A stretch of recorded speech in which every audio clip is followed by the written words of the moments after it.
প্রিয় দর্শক মণ্ডলী, এটাই সেই ঘর যে ঘরে আমাদের প্রিয় নবী হযরত মুহাম্মদ সাল্লাল্লাহু আলাইহি সাল্লাম থাকতেন এবং সেই ঘরের আদলেই কিন্তু তৈরি করা হয়েছে এই ঘরটা। আমি একটু আপনাদেরকে দেখাই, দেখতে পারবেন এটাই সেই খাট যে খাটে আমাদের প্রিয় নবী হযরত মুহাম্মদ সাল্লাল্লাহু আলাইহি সাল্লাম থাকতেন।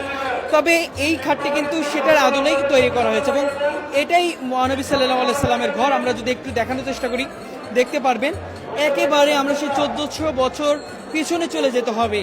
আমাদের একটু চোখ বুঝলেই কিন্তু আমরা অনুধাবন করতে পারছি যে এটাই সেই 1400 বছর আগের হযরত মুহাম্মদ সাল্লাল্লাহু আলাইহি সাল্লাম যে ঘরে থাকতেন, যেখানে নামাজ পড়াতেন, সমস্ত কিন্তু এখানে তুলে ধরা হয়েছে। আমরা এক নজর আপনাদেরকে দেখানোর চেষ্টা করব। আমি একটু দেখাই, দেখতে পারবেন এখানে লেখা রয়েছে নবীজি সাল্লাল্লাহু আলাইহি সাল্লামের ঘর ঠিক যেমনটি ছিলেন এমনটাই কিন্তু লেখা হয়েছে। আমি একটু সামনে যাব, মানে এত পরিমাণ মানুষ, উপচে পড়া ভিড়। আমরা এই ভিডিও থেকে বা এই দৃশ্য থেকে আমাদেরকে স্মরণ করিয়ে দিচ্ছে যে ইসলামের প্রতি মানুষের যে ভালোবাসা, ভালো লাগা এবং প্রেম, সেটা কিন্তু এখানে প্রকাশ পাচ্ছে। আমি যদি একটু দেখাই, আপনাদেরকে দেখানোর চেষ্টা করবো। এটা আমি আসলে বুঝতে পারছি না, আমি একটু জানতে চাচ্ছি এই জায়গাটা সম্ভবত আল্লাহ রাসূলের পাকের একটা নিদর্শন, পাকঘর, খাওয়া দাওয়া করতে।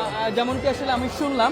আমি যদি একটু আপনাদের থেকে দেখানোর চেষ্টা করি, একটু ভিতরে যাব, ভিতরে কিন্তু আসলে আমরা একটু দেখানোর চেষ্টা করব। দেখতে পারবেন যে এটাই সেই মসজিদের মেম্বর যেখানে প্রিয় নবী হযরত মুহাম্মদ সাল্লাল্লাহু আলাইহি সাল্লাম নামাজ পড়তেন, ইমামতি করতেন।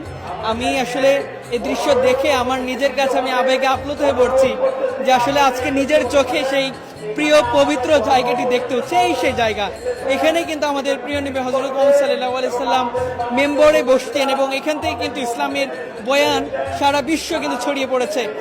দর্শক, আমরা একটু দেখানোর চেষ্টা করি, দেখতে পারবেন সেই 1400 বছর আগে মসজিদে নববীর সামনে এবং রাসূলুল্লাহ সাল্লাল্লাহু আলাইহি সাল্লামের ঘরের সামনে ঠিক যেমনটি খেজুর গাছ ছিল, সেই খেজুর গাছের দৃশ্য কিন্তু দেখতে পাচ্ছি। একেবারে অরিজিনাল খেজুর গাছগুলো কিন্তু এখানে স্থাপন করা হয়েছে। আমি একটু সামনে যাব, একটা কুয়া দেখতে পাচ্ছি যেখান থেকে আসলে পানি তোলা হতো এবং এই পানি কিন্তু পান করতো। আমি একটু দেখানোর চেষ্টা করি। আজকে এত পরিমাণ মানুষ, জানি না কিভাবে আপনাদের কাছে তুলে ধরতে পারছে। আমি একটু দেখানোর চেষ্টা করি। সেই কুয়াটি কিন্তু তৈরি করা হয়েছে, সেটার আদলেই কিন্তু আমি দেখতে পাচ্ছি খুব সুন্দর একটি দৃশ্য, চমৎকার দৃশ্য। এটা দেখার পরে কিন্তু বেশ ভালো লাগছে। আমার নিজে আজকে আবেগে আপ্লুত হয়ে পড়ছি যে আসলে নিজের চোখে আমাদের প্রিয় নবী হযরত মুহাম্মদ সাল্লাল্লাহু আলাইহি সাল্লাম যার নেতৃত্বে সেই সময় কিন্তু পুরো বিশ্ব একেবারে ইসলামের পতাকায় ঐক্যবদ্ধ হয়েছিল এবং সেই মহান মানুষটির, সেই প্রিয় নবী সাল্লাল্লাহু আলাইহি সাল্লামের যার আমরা উম্মত, আমি কিন্তু দেখতে পাচ্ছি দর্শক এখানেও কিন্তু একটি দোলনা রাখা হয়েছে, যেটা আমরা দেখতে পাচ্ছি 3টা এখানে কাঠ দিয়ে তৈরি করা হয়েছে। খুব সুন্দর এবং চমৎকার একটি দৃশ্য আমরা দেখতে পাচ্ছি এবং এই সাইডে আসলে কিন্তু আরেকটি দৃশ্য আমরা দেখতে পারবো। উম্মুল মুমিনিনদের যেই ঘরটি রয়েছে সেই ঘরটি এখানে আমি একটু দেখানোর চেষ্টা করি। খুব সুন্দর একটি বিছানা এবং খাট, সেই 1400 বছরের আগের যেই হুবহু দৃশ্য মনে হচ্ছে এখানে প্রতিস্থাপন করা হয়েছে এমনটা কিন্তু দেখতে পাচ্ছি। এবং এখানে কিছু কলস রয়েছে, বাটি রয়েছে যেগুলো পানি পান করা হতো। খুব চমৎকার একটি দৃশ্য, আসলে চোখ জোড়ানো দৃশ্য। আমি একটু সামনে যে দেখানোর চেষ্টা করব।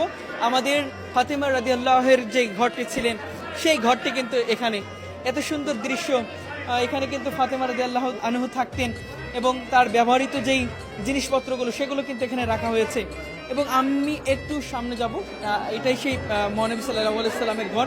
এই দৃশ্য কিন্তু আমরা দেখিয়েছি এবং সামনে গেলেই কিন্তু আপনারা শেষ যে দৃশ্য সেটা কিন্তু আপনারা দেখতে পারবেন। আমি একটু আপনাদেরকে দেখানোর চেষ্টা করি। দর্শক আমার সঙ্গে থাকবেন, আমি খুব ভালো করে দেখাতে পারছি না, তবে চেষ্টা করছি আপনাদের কাছে সুন্দরভাবে তুলে ধরার জন্য। দর্শক, আমরা দেখতে পাচ্ছি এটাই সেই তাঁবু, যে তাঁবুতে মহানবী সাল্লাল্লাহু আলাইহি সাল্লামের নেতৃত্বে মহানবী সাল্লাল্লাহু আলাইহি সাল্লামের বিভিন্ন কার্য পরিচালনা হতো এই জায়গাটি। এবং আমি দেখতে পাচ্ছি খুব সুন্দর করে তাঁবুটা কিন্তু ডেকোরেশন বা সাজানো হয়েছে। মনে হচ্ছে যে 1400 বছর আগের যেই হুবহু চিত্র সেটাই কিন্তু এখানে আমরা লক্ষ্য করতে পারছি।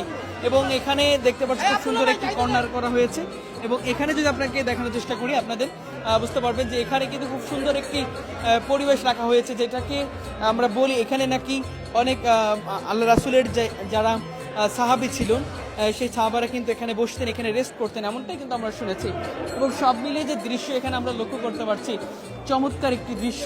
এটা প্রতিটা মানুষ কিন্তু এখানে এসেছেন, এখানে এসে তারা ভিড় করছে এই দৃশ্য দেখার জন্য। আমরা সব মিলে কিন্তু দেখতে পেরেছি যে এখানের যে দৃশ্য সেটা কিন্তু আমাদেরকে 1400 বছর সেই পিছনে নিয়ে যাচ্ছে। আমরা মনে হচ্ছে যে আমরা আবার সেই 1400 বছর পিছনে চলে এসেছি।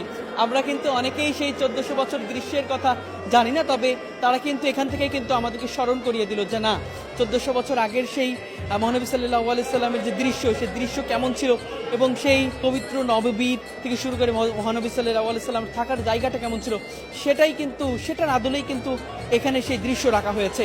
দর্শক, চেষ্টা করেছি এক নজরে আপনাদেরকে আজকের এই দৃশ্যটা আপনাদেরকে তুলে ধরার জন্য। এবং এটা কিন্তু আমাদের বাংলাদেশের ঢাকার ধানমন্ডিতে অবস্থিত, এবং এই জায়গায় কিন্তু আসলে সেই তাকওয়া মসজিদেই কিন্তু এই সুন্দর পরিবেশটি তারা তুলে ধরেছে।